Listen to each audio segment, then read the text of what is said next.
एक दिन राजू रानी आपस में बात कर रहे होते हैं। तभी वहां एक बूढ़ी अम्मा आती और इनसे बोलती। बेटा, मुझे तुम्हारी मदद चाहिए। क्या तुम मुझे मेरे घर तक ले जाओगे? हाँ दादी माँ, क्यों नहीं। इतना बोलकर राजू रानी दादी माँ को उनको उनके घर ले जाने लगते। ये कुछ दूर गए ही होते हैं कि इन्हें पास में एक सुंदर सा महल दिखाई देता है, जिसे देखकर राजू दादी माँ से ये बोलता। आप मुझे इस महल के पास क्यों लेते आए हैं? क्या ये महल आपका है? हाँ बेटा, ये महल मेरा ही है। मैं यहीं पर रहती हूँ। आप इतनी बड़ी महल की मालकिन हैं, मुझे यकीन नहीं हो रहा। राजू जैसे ही इतना बोलता, ये दादी माँ अचानक से वहां से गायब हो जाती, जिसे देखते ही राजू और रानी पूरा घबरा जाते हैं। राजू, ये दादी माँ अचानक से गायब कहाँ हो गई? कहीं यहाँ कोई भूत तो नहीं? नहीं रानी, भूत वगैरह कुछ नहीं होता। ये हमारा वहम होगा। ये महल कितना सुंदर लग रहा है। चलो ना, इसके अंदर चलते हैं। नहीं राजू, मुझे बहुत डर लग रहा है। जब मैं तुम्हारे साथ हूं तो डरने की बात ही क्या है। इसके बाद दोनों महल के अंदर जाते और चारों तरफ देखने लगते। राजू, मुझे यहाँ कुछ ठीक नहीं लग रहा। यहाँ कुछ तो है जिससे अजीब अजीब चीजें हो रही हैं। ये जैसे ही इतना बोलती, तभी अचानक से ये दोनों यहाँ से गायब हो जाते और वही राजू और रानी के माता पिता इन दोनों को खोज खोज कर परेशान हो रहे होते हैं।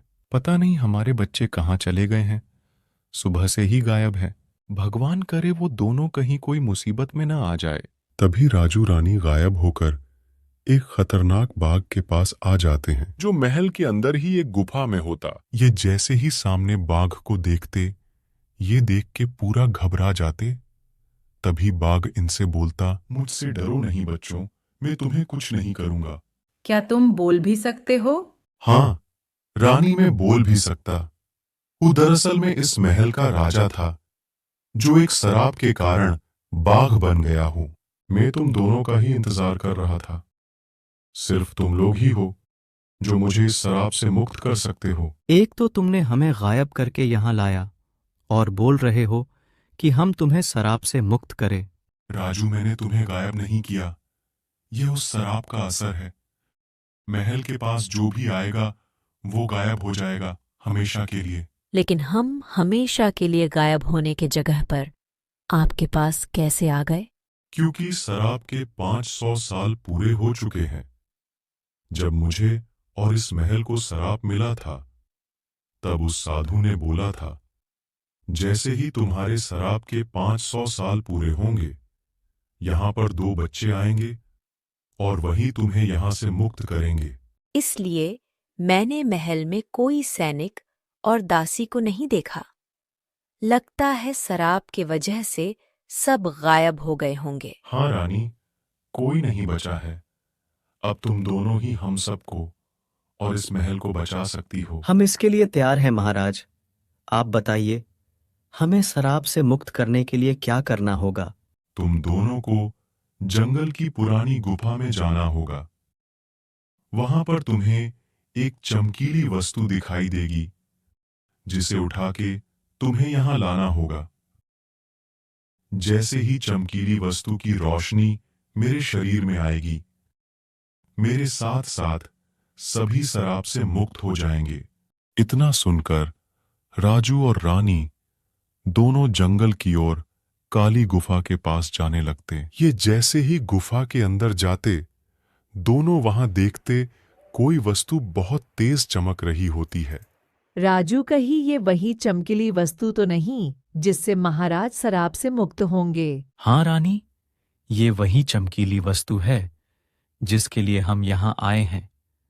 चलो, जल्दी से इसको लेकर महाराज के पास जाते और उन्हें शराब से मुक्त करते हैं। इतना बोलकर राजू रानी चमकीली वस्तु को लेकर महाराज के पास जाते हैं।